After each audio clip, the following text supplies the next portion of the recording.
आज हम कक्षा 10 का जो सिलेबस है हिंदी का, उसमें पद्य के चैप्टर में सूरदास जी द्वारा रचित पदों को हम पढ़ेंगे। सबसे पहले पद में श्री कृष्ण और राधिका का जो वार्तालाप है उसका कवि ने बड़ी सुंदरता से चित्रण किया है।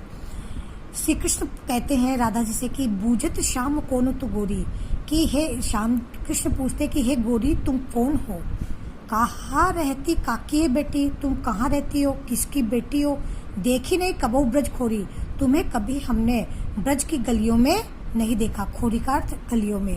काहे को हम ब्रजतन आवती, तब राधा प्रत्युत्तर देती हुई कहती है कि हम ब्रज की गलियों में क्यों आती, खेलती रहती अपनी पोरी, हम तो अपने घर की पोली दहलीज में ही खेलती रहती है। सुनत रहती श्रवणे नंद डोठा, तब राधिका कहती है कि हमने सुना है कि नंद बाबा का जो लड़का है वो करत फिरत माखन दधी चोरी, ब्रज भूमि में माखन और दही की चोरी करता फिरता है।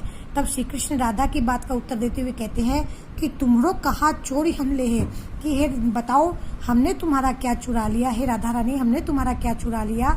खेलन चलो संग मिली जोड़ी, चलो खेलने चलते हैं, तुम्हारी और मेरी जोड़ी बहुत अच्छी मिली है।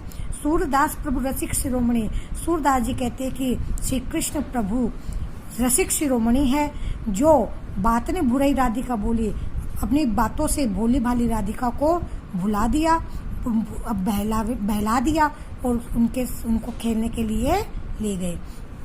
प्रस्तुत पद में यहाँ पर राधा और कृष्ण की जो किशोरावस्था में आपकी जो बातचीत है उसका वर्णन बड़ी बखूबी से सूरदास जी ने किया है। खोरी, पोरी, चोरी, जोरी, भोरी पदों में री तुकबंदी हमें देखने को मिलती है। प्रस्तुत पद में अनुप्रास अलंकार की छटा दर्शनीय है। काहे को, ये खोरी, री ये है, और इसमें जहाँ वर्णों की हमें आवृत्ति देखने को मिलती है वहाँ पे अनुप्रास अलंकार होता है। और माधुर्य रस की छटा दर्शनीय है, श्रृंगार रस भी यहाँ देखने को मिलता है, और साथ ही साथ ब्रज भाषा में रचित यह पद बड़ा ही सुंदर लिखा गया है। दूसरे पद में हम देखेंगे कि इस पद में जब उद्धव जी गोपियों के पास में आते हैं तो गोपियों से उनका हालचाल पूछते, तो गोपियाँ उद्धव जी को कहती है कि हे मधुकर श्याम हमारे चोर, हे मधुकर, हे उद्धव जी, श्याम ने हमारे चित चोर को चुरा लिया है, वो हमारे हृदय को चुराने वाले चोर है। मन हर लियो तनिक चितवनी में, कि उन्होंने हमारे मन का हरण कर लिया।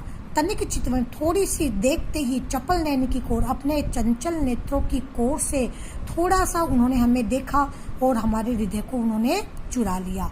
पकड़े होते हृदय और अंतर, हम भी उन्हें अपने हृदय में उनको बसाए हुए थे, अपने हृदय को उनको हृदय में बसाते हुए अपने हृदय को पकड़े हुए थे।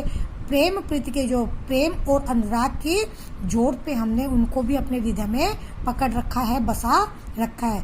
गई छड़ाई तोड़ी सब बंधन, लेकिन श्री कृष्ण हमसे सारे बंधन तोड़ करके और चले गए। दे गई हंसनिया को, और जाते जाते वे हमें मधुर मुस्कान छोड़ कर चले गए, हमारे लिए मधुर मुस्कान छोड़ करके चले गए।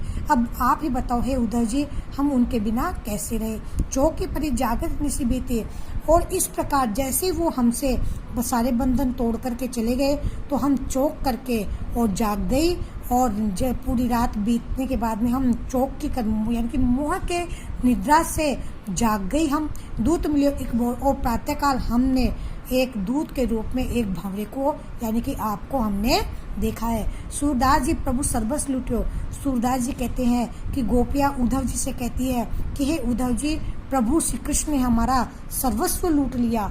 नागल नवल किशोर, वो तो ऐसे चतुर नवल किशोर है कि अब उन्हें भूलना हमारे बस की बात नहीं है। तो इस पद में हम देखते हैं कि कोर, जोर और भोर, किशोर, अंत में रह होने के कारण एक तो तुकबंदी का आभास होता है। दूसरी बात, इस प्रस्तुत पद में ये अनुप्रास अलंकार की छटा दर्शनीय है, और साथ ही साथ वियोग श्रृंगार की छटा दर्शनीय है, क्योंकि यहाँ पर गोपियों के विरह का बड़ी ही सुंदरता से कवि ने वर्णन किया है, और माधुर्य गुण है, और साथ ही साथ ब्रज भाषा की इसमें प्रधानता